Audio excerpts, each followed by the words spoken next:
In the news tonight, nurses want tighter workplace security and stiff penalties for attackers.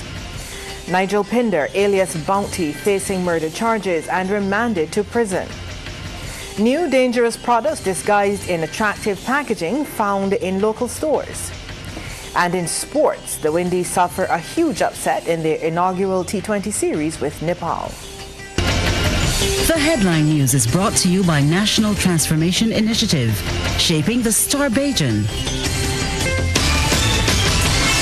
Broadcasting from our studios in the Pine St. Michael, this is CBC NewsNight, starting now.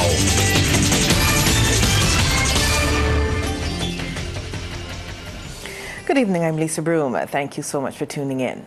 In our top story tonight, tighter security at polyclinics and specific legal sanctions for people who assault nurses. That's what members of the profession who held emergency meetings today are demanding. One meeting was held by Unity Workers Union at the Marriott Hotel, while the other was arranged by the Barbados Nurses Association and hosted by the National Union of Public Workers at its Dalkeith headquarters. Anesta Henry has those details. Nurses assembled at two separate locations to vent their concerns and frustrations regarding incidents of assault, violence and disrespect meted out to them. The meetings held by the Unity Workers Union and Barbados Nurses Association were closed. However, what has been openly expressed is nurses want improved security at polyclinics. General Secretary of the UWU, Caswell Franklin, who says more able-bodied security officers are needed to patrol polyclinics, is giving authorities 2 weeks to put tighter security measures in place at these healthcare facilities. One of the things that we are also asking for is legislation, and people should know that if you come into a clinic, if you come into a customs department, if you come into any place at school, anywhere, and you misbehave yourself toward the officers that is providing public service, then there will be a reckoning. You got to pay for it in terms of imprisonment or heavy fines. That might deter people. Meanwhile, President of the Barbados Nurses Association, Dr. Faye Paris, points out that violence against healthcare workers is a criminal offense with specific sanctions in some countries. 5 years imprisonment for violence against nurses, and we want that doesn't apply in Barbados, but we want the public to understand that nurses care, and when we react in violence, it makes them afraid to care. And that will be to your detriment. And the National Union of Public Workers is standing in solidarity with nurses.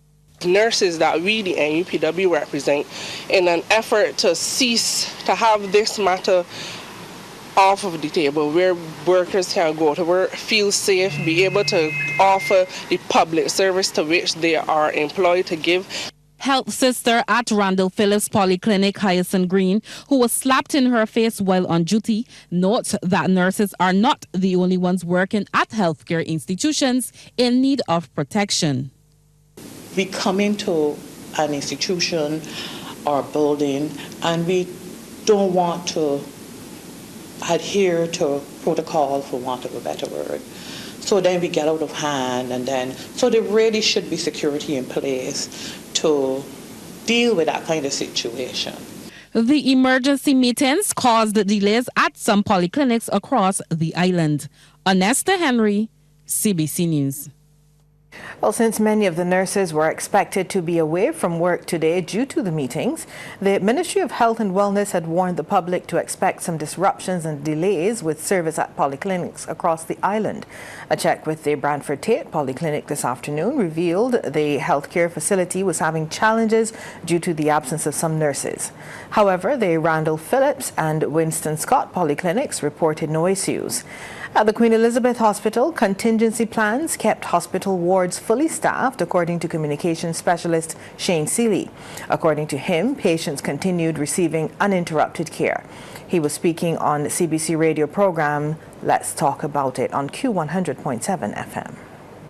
All our departments are covered as far as the complement of staff of nurses are concerned. We're not seeing any shortages in any areas, and we were also able to address areas where people were out sick. Those are covered as well. So our partners with the union, of course, we would have liked to know about it a bit earlier, but these are critical issues that must be dealt with immediately. We understand that, and we allow our nurses to attend these sessions. Nigel Pinder, alias Bounty or Cappy, has been remanded to Barbados Prison Service Dodds. The 49-year-old of Cox Hill, St. Philip, was not required to plead to the indictable offences of murdering Randy Brathwaite and Junior Tate between June 27, 2023 and December 5, 2024, conspiracy to murder Junior Tate between June 19th and 27th, 2023, conspiracy to murder Shane Ronaldo Paris between January 11th and 13th, 2024, and murder of Shane Ronaldo Paris between January 11th and 13th, 2024. He appeared before Magistrate Angela Knight in the District C Magistrates Court under heavy police guard at the Oistins Magistrates Complex. Pinder will reappear on October 8th when the 4 other accused men in the matter are also scheduled to be in court. Barbadians are being warned about new dangerous products discovered in several stores and disguised in attractive packaging. Some even contain illegal substances that can endanger lives. Officials held a media conference this morning, so people are mindful of this latest threat, as Deanza Roberts tells us. Deputy Manager at the NCSA, Troy Wickham, says the products, which have been tested by the Forensic Center here in Barbados, are shown to contain at least 2 dangerous substances. There was a recent seizure of a product from a small independently owned store in Barbados. The products were found to contain semi-synthetic cannabinoids, namely hectahydrocannabinol and delta-9 tetrahydrocannabinol, the main component of a psychoactive compound of the cannabis plant. Director of the Forensic Science Center, Cheryl Corbin, says that 2 of the 4 pouches contained illegal substances. All these samples were examined using chemical, spectrophometric, and chromatographic techniques, and the results were as follows. The very first item, item number 1, the substances were detected were hexahydrocannabinol, HHC, delta-9 tetrahydrocannabinol, THC, and cannabinol. Items 2 and 3, no substances were detected at that point. Item number 4, we detected hexahydrocannabinol, which is HHC, and delta-9 tetrahydrocannabinol, THC. According to her, the names and the colorful packaging are misleading. To pick up a package like this with the intent of putting it in your tea, because you see it marked honey, you see it marked royal, and you know there is a thing people do know of royal jelly. Okay, so all of those normal, safe thoughts for what you're going to purchase as a consumer, it is terribly misconstrued here. Meanwhile, Minister of Home Affairs and Information Wilfred Abrams is urging store owners to be vigilant and responsible. He says retailers must know what they are putting on their shelves. We have now come to the public and said these things are out there. They're in circulation and they're being sold in stores. We accept that some people say they did not know. But I'm putting people on notice now that you are responsible for what it is on your shelves. Possession of a controlled substance is a matter of fact. If you have it on you or you have it for sale, then you have a hard, you reverse the burden of proof effectively. You have a hard time trying to escape liability for that. The authorities advise consumers, if in doubt, leave it out and report any suspicious products immediately. Deanza Roberts, CBC News.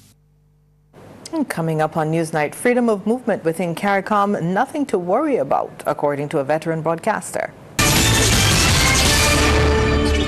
Over the last 15 years or so, only about 20,000 people have made the move to Barbados through the Caricom Skills Certificate. That's according to renowned regional broadcaster and journalist Julian Rogers, who is reassuring all that there is nothing to worry about with Caricom free movement, full free movement that is, set to take effect from October 1st. He says while there is a small number of people worrying, it is out of ignorance because they don't know. Mr. Rogers was speaking as a guest on TV8's Morning Barbados.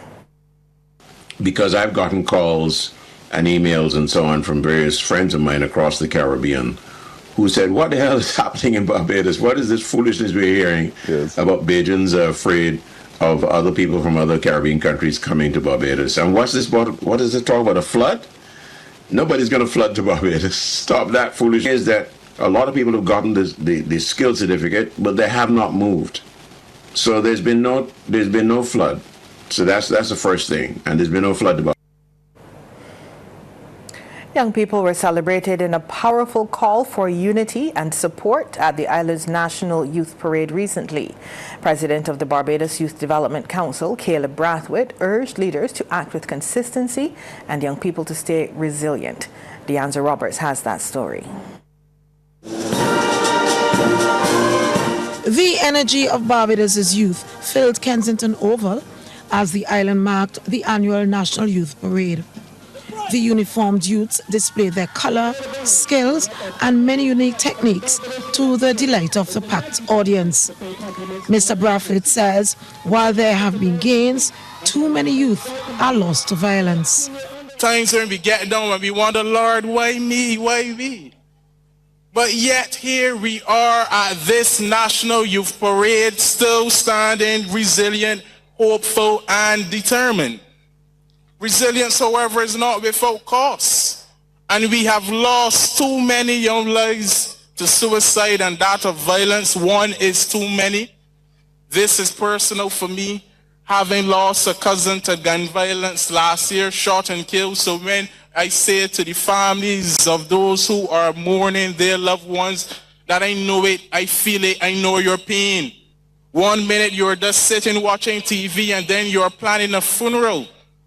He called for stronger families, touched on the issue of mental health, and called for an end to crime. And likewise, the fight against gun violence must go hand in hand with stronger families and communities. Parenting must be both love and guidance along with friendship and discipline, because it must be a synergy. And this will help with some of the challenges that we are facing in society among young people. On the other hand, mental health must remain a national priority, and I commend the government of Barbados for the establishment of a mental health commission and the work of youth groups like my member organization, Let's Unpack It, for creating a consciousness among young people in relation to mental health. Brathwaite highlighted young Barbadians excelling on global stages, proof that opportunity breeds excellence. And across Barbados, young people are proving when given opportunities, we rise. Our 2025 Carifta athletes received one of the highest medal tallies in years in recent memory, to Zane Maloney leaving dust on the racetrack. Just this week, young Barbadian women won the regional UEFA Women's Regional Tournament. To young Shaquem Nurse, defeating one of the greatest road tennis players to become the #1 road tennis player. Ending with a call for unity across political and social lines, he reminded the nation that young people are not just leaders of tomorrow, but torchbearers of today. The National Youth Parade also marked the 30th anniversary of the Division of Youth Affairs. Deanza Roberts, CBC News. Graydon Sealy Secondary is more than just a school. It has been a learning crucible where character is tested and dreams are forged into lifelong values. Principal June Howard Gittins described it as a pillar of learning, discipline, and excellence for 5 decades. She delivered the feature address at the 50th anniversary awards ceremony held at the Accra Beach Resort and Spa over the weekend. Trevor Thorpe reports. Principal June Howard Gittins, speaking under the theme, Honoring the Past, Shaping the Future, addressed the past students, educational officials and stakeholders gathered for the occasion, highlighting the school's rich history. She said growth, excellence and belonging should be the driving force for the future of the school. Garrison Graydon Sealy has been more than a school. It has been a crucible where character is tested, dreams are born, and lifelong values are forged. When I joined this school in 2017, I experienced firsthand the warmth and respect that define its spirit. That welcome, extended by a student, affirmed to me that Garrison, Graydon Sealy, is not only an institution of learning, but also a community of belonging. Many among us this evening can attest to how profoundly this school has shaped our lives. During the evening, which also recognized the work and contributions of former students and staff, the principal told the audience the school has a clear mandate and is poised to nurture future generations. Our mission today is to ensure that our students not only recall their school days fondly after they have left, but live them joyfully while they are here, confident, supported, and inspired. Chairman of the school's board, David Strawn, said the institution's achievements rest squarely on the shoulders of those who went before us. We will honor the past by exercising the skills that our previous stalwarts exercise. And those are the skills of adaptability. We make ourselves adaptable, fully cognizant and recognizing that the only thing that remains constant is change. The chairman said based on the school's history, its future is assured. Trevor Thorpe, CBC News. Sports Night is brought to you by Power In. Pause is power. And by Dasani. Live first, Dasani after.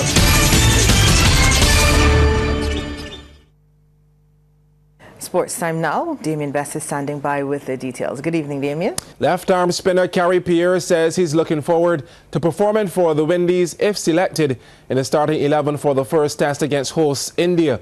Pierre, who has played the white ball format for the regional side, got a maiden test team call-up for the two-match test series. The Trinidadian has outlined his plans. I just want to help the team win. I think whatever role I have to play in the team, I want to do it to the best of my ability. And I'm going to go out there, I'm going to give 110% as I said before, no matter what team I play for. And yeah, whatever role the team wants me to play, I'm just going to do it to the best of my ability. Pierre got his maiden test team selection thanks mainly to his recent performances in regional tournaments, and he plans to carry similar strategies to the next level. I was just playing my cricket, trying to enjoy my cricket. I think that was the key to my success this season and in the 4-day championship. I was out to enjoy my cricket and take the outcome out of it and give 110%. I'm a cricketer, but always give 110% when I reach the cricket field. I leave everything in the cricket field, blood, sweat, tears. And I think that was my trademark this season, and you know it paid off. A new line of Chinese vehicles has been unveiled in Barbados. It comes from the Guangzhou Automobile Group Company Limited, and the vehicles were on show during a ceremony held at the graduation tent on the Cavill campus of the University of the West Indies. The event was attended by business people, industry officials, and automobile enthusiasts. Trevor Thorpe was there.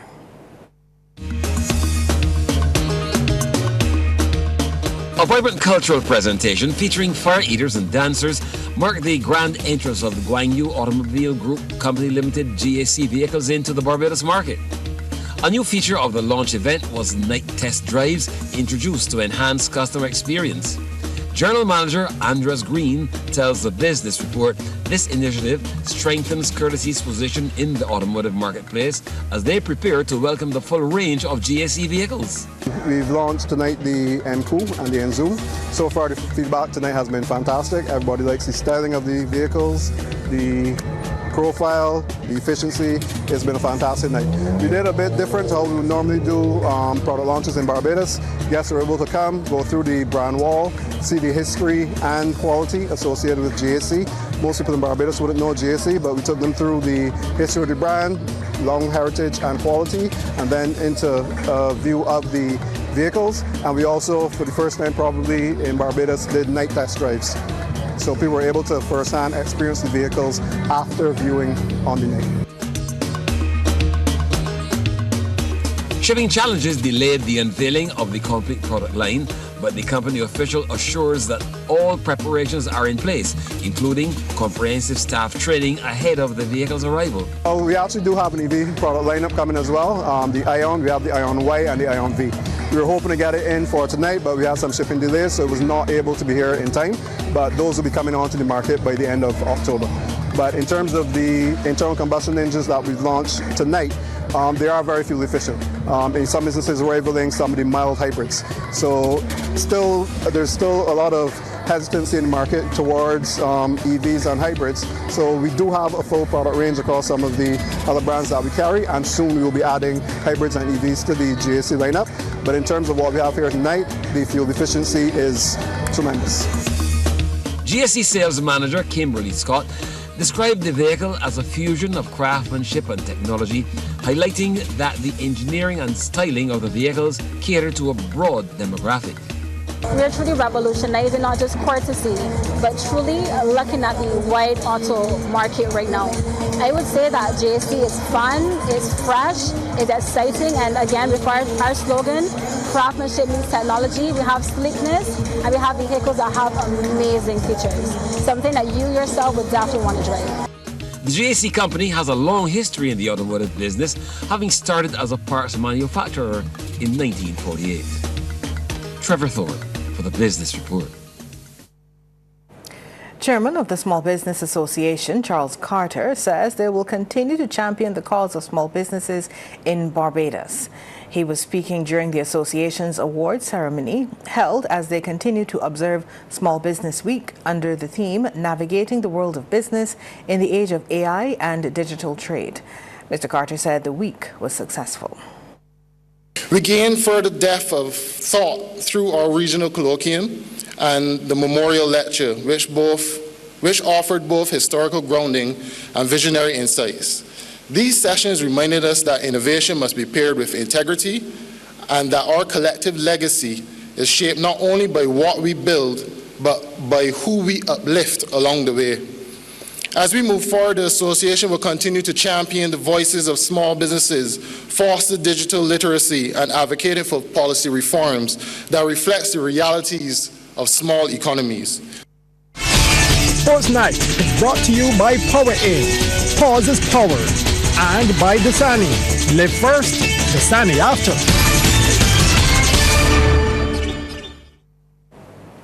Damien is back now with the second half in sports. Over to you, Damien. Yeah, thanks so much, Lisa. Well, the next generation of Barbadian track and field national athletes took centre stage over the weekend as the Athletics Association of Barbados conducted a comprehensive fitness assessment at the Usain Bolt Sports Complex. With 125 junior athletes in attendance, the session was the first of many that forms part of the National Junior Development Track and Field Program. Aspiring sprinters, middle distance runners, jumpers and throwers from across the island participated in a series of tests designed to evaluate speed, endurance, strength, agility and overall fitness. Technical coordinator of the program, Gabriel Burnett, says the young athletes were put through a number of event-specific evaluations under the watchful eye of coaches and trainers who will provide feedback to participants on areas of strength and opportunities for improvement. Today we have the athletes in the different divisions, distance, sprints. We put the sprints and the hurdlers together, the jumpers and the throwers. Are they going through various tests, the 30-meter, 300-meter run. The distance runners will have done a mile. Everyone is doing the sit and reach, the vertical jump test, and the standard broad jump. Well, performances in these sessions also serve as a benchmark for national team selection for events like the Carifta Games and Pan Am Under-20 Championships. Through the program, the AAB aims to showcase Barbados' commitment to developing young track and field athletes. And Assistant Secretary and Project Coordinator Aisha Maycock highlighted the provision of resources to support their growth. We have national coaches, we have qualified coaches at our disposal, and it's rare to see this kind of activity so early in the season, but we have to make a start just to see where we are at, how far we need to go, and to gauge what we need to do to be on the road for a great 2026 season. Well, all is set for the 21st staging of the Rotary West Diamonds International Charity Golf Classic, and that's scheduled for October 19th at the Royal Westmoreland Golf Course. The event, regarded as one of Rotary's flagship fundraisers, will once again feature corporate-sponsored teams of 4 players each. Over its history, the Classic has raised approximately $2.7 million, with last year's edition contributing $130,000 to charitable causes. Well, this year's tournament carries special significance, coinciding with the Rotary Club's 50th anniversary of service in Barbados. True to its tradition, the proceeds will be directed toward a worthy medical initiative. Club President Andrew Wharton notes the cause remains at the heart of the event, emphasizing that the funds raised will make a meaningful impact in the community. This year, we boldly move forward with a new mission to the acquisition of a vital piece of medical equipment for the QEH Eye Clinic. Under the banner of Clear Vision Bright Futures project, this initiative focuses on the prevention of avoidable vision loss, a growing concern in Barbados due to high prevalence of non-communicable diseases such as diabetes and hypertension. The acquisition of this Optimus California wild feed camera at the cost of $270,000 Barbados dollars will revolutionize retinal disease management in Barbados. Long-standing title sponsor Diamonds International has supported the Classic from its inception, and this year, in addition to its sponsorship, the company will also field 2 teams in the competition. One of the things that Diamonds International that we've done over the last few years is also include 2 teams for Diamonds International, and we're back doing that again. So we have for ourselves, within house, we have either staff or friends or clients who want to join our team, and then another team is going to be headed once again by Jason Holder. He's very, we know him as a cricketer, but he's very, very passionate about golf. In fact, he just played in I think the Barbados Golf Open previous weekend, so he is back once again to lead a team on behalf of Diamonds International. And we thought that was important as a company to have someone like Jason and some of the other players who do come and support the event to showcase that this is golf is a growing activity, and it's something that, as Horace mentioned, no matter the skill level that you can be involved in. Its Prime Minister's Cup team profile features Whitehall. Meet the Whitehall Football Academy, one of the 24 teams vying to win $100,000 in the Prime Minister's Cup. It's a side base in the north of the island with several young players. In fact, the average age of the team is 25. Now, after competing in the tournament last year, Whitehall Academy were forced to rebuild. They won their opening match 2-1 against Premier League outfit Deacons. And coach Dwayne Williams says his team has been working hard on the training ground ahead of their remaining fixtures. Preparations have been good. As I've been seeing, the guys have been coming out. We've been having solid numbers, average 22 to 24 guys per night, being a 25-man squad. Preparations have been good. The youngsters have been coming out. They've been listening. They've been coachable. So with the time we've had, we've really progressed, as I would see, through training sessions and even through the game that we won. It shows that learning moments. So as you can see, I would say preparation has been pretty good, and the guys are feeling good about the tournament in general and the team. Williams also described the brand of football they intend to play. We do want to be considered a possession-based team, but we are working on it. But what we want to be known for is hard work. Because regardless of anything, no matter what you do, hard work tends to prevail. Yes, there's technique, there's quality, there's skill, but without hard work and fitness, we really want to hit the ground running at all times. No matter what happens in the game, we want to keep making sure that our legs are turning over and we keep working hard. But in general, we plan to be a possession-based team and strong on defense as well. Vice Captain Honor Bradshaw believes his team can go all the way. Yeah, I believe in the guys. The guys have a good energy around the team. As you see, we won the first game, 3 points on the board. So here, just train, keep working towards the goal to get out the group. Whitehall Football Academy are drawn in Group F with Weymouth Wales, Deacons and Parishland. And that's news for tonight. On behalf of the entire team, thank you so much for tuning in. Good night.